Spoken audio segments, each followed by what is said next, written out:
কৃত্রিম বুদ্ধিমত্তা বা এআই আমাদের কাজের জগৎকে যে আমূল বদলে দিচ্ছে তা নিয়ে নতুন করে বলার কিছুই নেই। আর এই পরিবর্তনের সঙ্গে তাল মেলাতে যুক্তরাজ্য এক বিশাল জাতীয় উদ্যোগ নিয়েছে। তারা তাদের কর্মীদের এআই ব্যবহারে দক্ষ করে তুলতে এক যুগান্তকারী পরিকল্পনা ঘোষণা করেছে। এই উদ্যোগের বিশালতাটা আসলে অবাক করার মতো। লক্ষ্য হলো ২০৩০ সালের মধ্যে ১ কোটি, হ্যাঁ ঠিকই শুনছেন, ১ কোটি কর্মীকে কৃত্রিম বুদ্ধিমত্তায় প্রশিক্ষণ দেওয়া। এটা কিন্তু শুধু একটা সংখ্যা নয়, এটা একটা দেশের ভবিষ্যতের কর্মক্ষেত্রের পুরো রূপরেখা তৈরির একটা প্রয়াস। এই উদ্যোগটা ঠিক কতটা বড় তা বুঝতে হলে আমাদের একটু ইতিহাসে ফিরে তাকাতে হবে। দেখুন, ১৯৭১ সালে ওপেন ইউনিভার্সিটি প্রতিষ্ঠার পর যুক্তরাজ্যে এত বড় মাপের দক্ষতা উন্নয়নের কোনো কর্মসূচি আর নেওয়া হয়নি।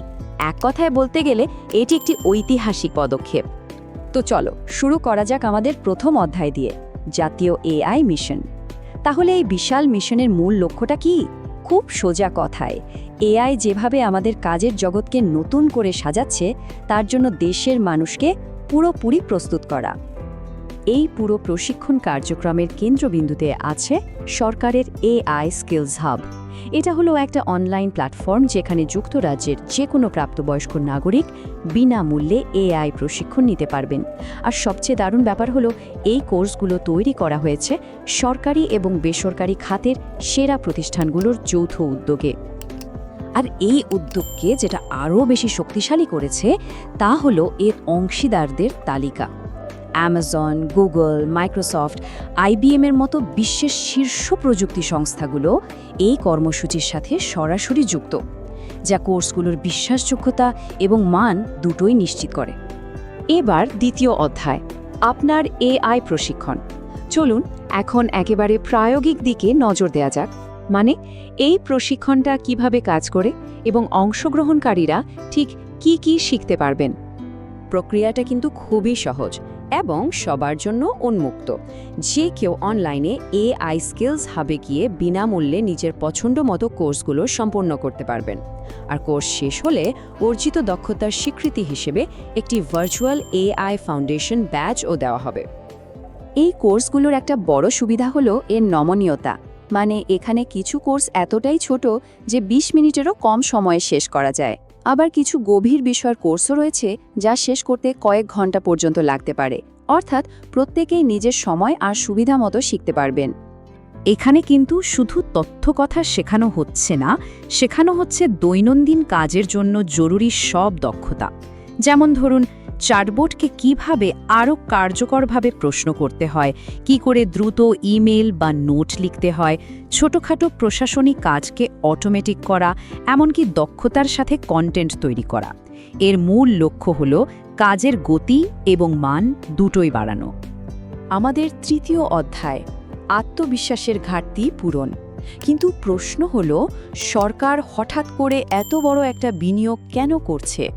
উত্তরটা হলো কর্মীদের মধ্যে এআই ব্যবহার নিয়ে যে আত্মবিশ্বাসের অভাব রয়েছে সেই ব্যবধানটা দূর করা। এটাই এই উদ্যোগের অন্যতম প্রধান লক্ষ্য। একটা সরকারি গবেষণাতেই এর কারণটা স্পষ্ট হয়ে যায়। দেখা যাচ্ছে যুক্তরাজ্যের মাত্র ২১% কর্মী কর্মক্ষেত্রে এআই ব্যবহারে স্বাচ্ছন্দ্য বোধ করেন। অন্যদিকে প্রায় ৭৯%ই আত্মবিশ্বাসী নন। এই পরিসংখ্যানই কিন্তু পরিষ্কার করে দেয় যে দক্ষতা বাড়ানোর এই উদ্যোগটি ঠিক কতটা জরুরি। এই বিষয়ে সরকারের দৃষ্টিভঙ্গিও খুব স্পষ্ট। দেশের প্রযুক্তিমন্ত্রী লিজ ক্যান্ডাল বলেছেন, পরিবর্তন থামানো যাবে না, তবে সঠিক সিদ্ধান্তের মাধ্যমে মানুষকে সুরক্ষা দেওয়া সম্ভব। সরকার চায় সবাই যেন এআই ব্যবহারে আত্মবিশ্বাসী হয়ে ওঠে। চতুর্থ অধ্যায়, ভবিষ্যৎ কর্মক্ষেত্রের রূপরেখা। দেখুন, এই উদ্যোগটা কিন্তু শুধু একটা প্রশিক্ষণ কর্মসূচি নয়, বরং এর পেছনে রয়েছে কর্মসংস্থানের ভবিষ্যৎ নিয়ে একটি দীর্ঘমেয়াদী কৌশল, যার জন্য নতুন নতুন নীতি কাঠামো তৈরি করা হচ্ছে। আর সেই লক্ষ্যে গঠন করা হয়েছে এআই ও ভবিষ্যৎ কর্মসংস্থান ইউনিট নামে একটি নতুন সরকারি সংস্থা। এতে ব্যবসা প্রতিষ্ঠান এবং শ্রমিক সংগঠন দুই পক্ষেরই প্রতিনিধিরা থাকবেন। তাদের মূল কাজ হবে শ্রমবাজারে এআই এর প্রভাব মোকাবেলা করা এবং সেই অনুযায়ী সরকারকে নীতিগত পরামর্শ দেওয়া। এই সময়রেখাটি দেখলে পুরো যাত্রাপথটা আরও পরিষ্কার হবে। এর ভিত্তি স্থাপিত হয়েছিল সেই 1971 সালে ওপেন ইউনিভার্সিটির মাধ্যমে। গত জুন মাস থেকে বর্তমান এআই কর্মসূচিটি গতি পেয়েছে, আর এরই মধ্যে 10 লাখেরও বেশি কোর্স সম্পন্ন হয়েছে। আর চূড়ান্ত লক্ষ্য তো আমরা জানি 2030 সালের মধ্যে 1 কোটি প্রশিক্ষিত কর্মী তৈরি করা। এই কর্মসূচির বিশালতাটা আরেকবার ভাবুন। এর লক্ষ্য হল যুক্তরাজ্যের মোট কর্মশক্তির প্রায় 1/3 এই প্রশিক্ষণের আওতায় নিয়ে আসা। এটা একটা দেশের জন্য এক কথায় বিশাল এক রূপান্তরের পরিকল্পনা। তবে যুক্তরাজ্য কিন্তু একা নয়। বিশ্বের বিভিন্ন দেশই তাদের কর্মীদের দক্ষতা বাড়াতে এমন এক প্রতিযোগিতায় নেমেছে, যা স্বাভাবিকভাবেই একটা বড় প্রশ্ন তৈরি করে। তাহলে 2030 সাল নাগাদ বিশ্বজুড়ে কর্মক্ষেত্রের চেহারাটা আসলে কেমন হতে চলেছে?